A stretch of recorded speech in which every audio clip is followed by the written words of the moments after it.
paroles, peu lestées, les faisaient rire. Inévitablement, négligeant ou sorti un instant son regard, a dû se poser sur mes présumés gosses, et elle a dû se dire inévitablement: quel con. Sûre de cela, elle répondit négligemment à la sentence tragique, même en réprimant sans doute un petit rire. Négligemment, quand elle revint avec l'enfant, elle avait dû lui parler du chauffeur de son côté, mais là j'extrapole. L'enfant, en tout cas, semblait prévenu d'avance de quelque chose, bien que d'emblée, je mis le paquet. Puis elle composa vraiment. Ce n'était plus déjà cette différence entre l'enfant, différence d'origine. Ce que je ne voyais pas dans mon rétroviseur n'avait pas de nom, ça s'appelait trivialité. En effet, elle jouait la personne attentive, souriante, posant des questions, intéressée par l'enfant. Alors l'idée me vint lointaine. D'abord, puis plus proche, que si je n'avais pu l'apercevoir dans mon rétroviseur, j'en aurais déduit que celle-ci était intéressée, pas forcément par l'enfant, mais par la possibilité, par l'enfant, de gagner son casse-croûte quotidien. Grave conséquence. Je restais seul avec ma rubrique des enfants écrasés, ma petite charrette appelée luge et mes rêves fantasques de taximène intoxiqués de rêve à l'état brut, errante dans l'asphalte, douteuse. Le chewing-gum avait cessé de remuer. Ah, il avait rien dit. À crier comme ça, il avait pas été un chat. Elle avait une admiration folle pour le pape. Époque terrible. Je testais mon humour. Soit que la timidité contre laquelle tu luttes, ami, soit que tu n'es pas contraint à faire cela. Je ne me rappelle pas Lacan, la couleur de tes cheveux, de cette personne que je connais si peu, de cet attrait vers cette porte qu'exercent sur toi les jeunes personnes qui te fuient.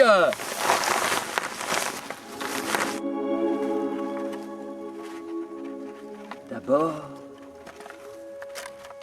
il déforma son regard, d'où il voulait se fixer. Ensuite, il fixa son regard, d'où il voulait se détourner. Il porte des lunettes sans yeux. Il porte des yeux sans lunettes.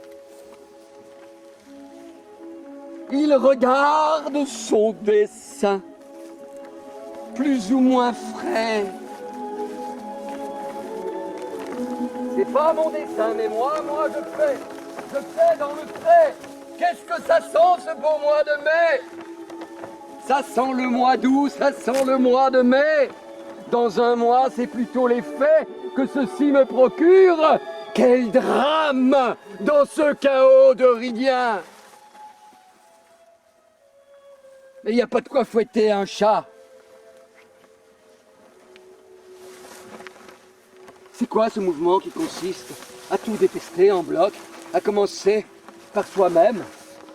Le corps, pris dans le réseau, qui lui-même enchevêtre tes pensées, ami, te mutile à ras de terre, incapable de t'en sortir.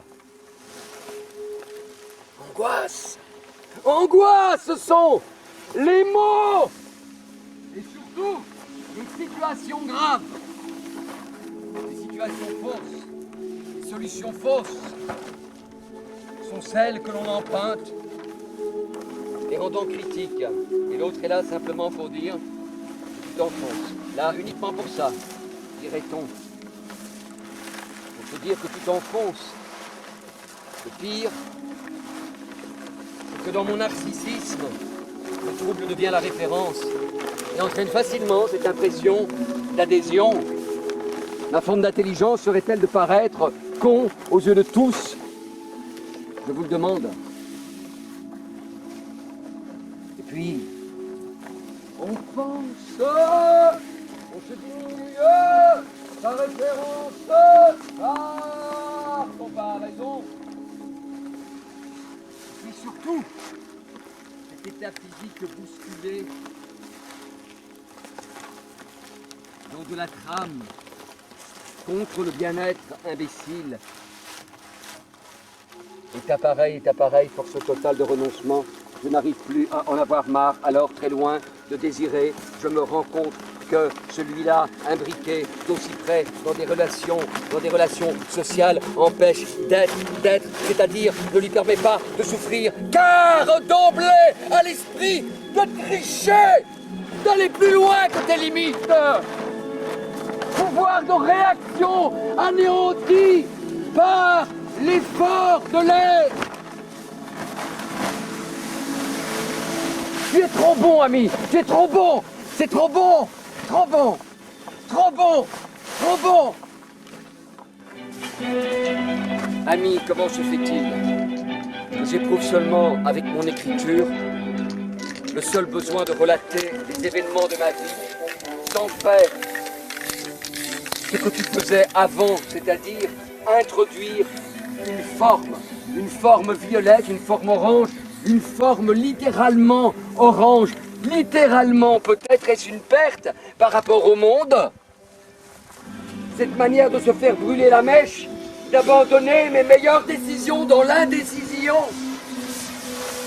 qui, au moment de reprendre, m'empêchait à nouveau de considérer la durée. Il se passe quelque chose de plus fort.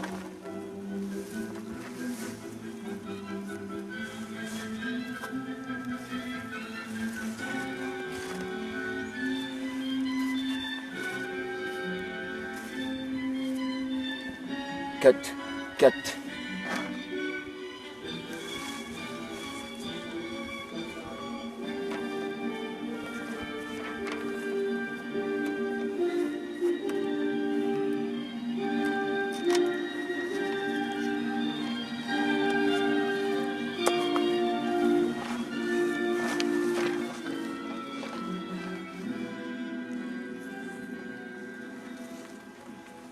Je me mets moi-même à l'abri de l'angoisse qui est chez moi liée à tout effort concernant l'enseignement.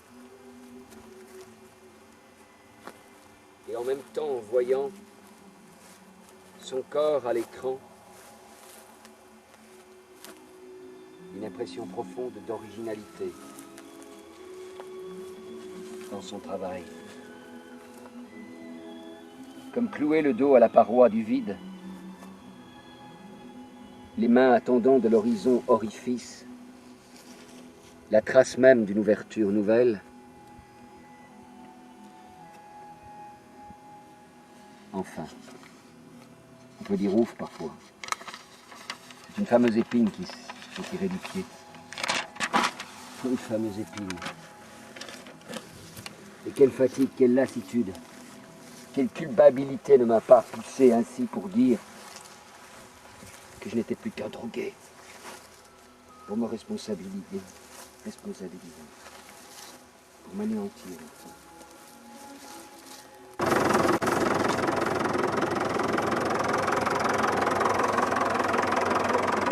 Ouais, ça roule. Ça roule. Ça roule. On s'endort. J'inscris ça. On s'endort. J'inscris ça. Qu'on s'endort.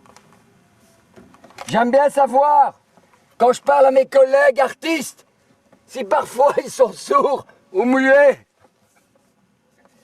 J'aime savoir ça, tautologie. Si, en parlant à mes collègues artistes, ils savent produire autre chose que de l'image. Nostalgie de l'écriture. Nostalgie de l'écriture.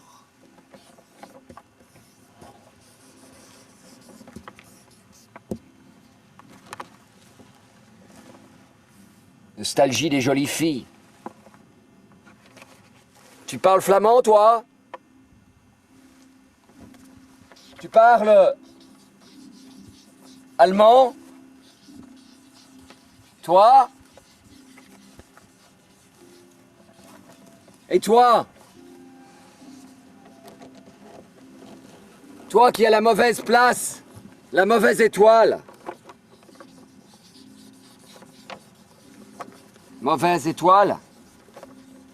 Et toi qui as la mauvaise étoile? As-tu pitié de moi? Existe-t-il encore des heures pour la pitié devant cette porte? On est en train de vivre une grande époque. Quelle pagaille! Ça me rappelle quelque chose. Il faut créer de la pagaille. En surenchère, l'idée d'être, je ne peux rien retenir de la calotte glaciaire, rigidifiée par ceux qui essaient de voler, à jamais mon regard. Ça roule, comme jamais je ne pourrai plus. Je voudrais, toi aussi, pouvoir déménager dans la structure, pouvoir partir de cette structure fatale que me prépare l'avenir. Ami, au-delà de tous mes pieds, mes mains, mon visage et mon cœur, je ne peux retenir le passant que tu es. Oublie. Nostalgie de l'écrit.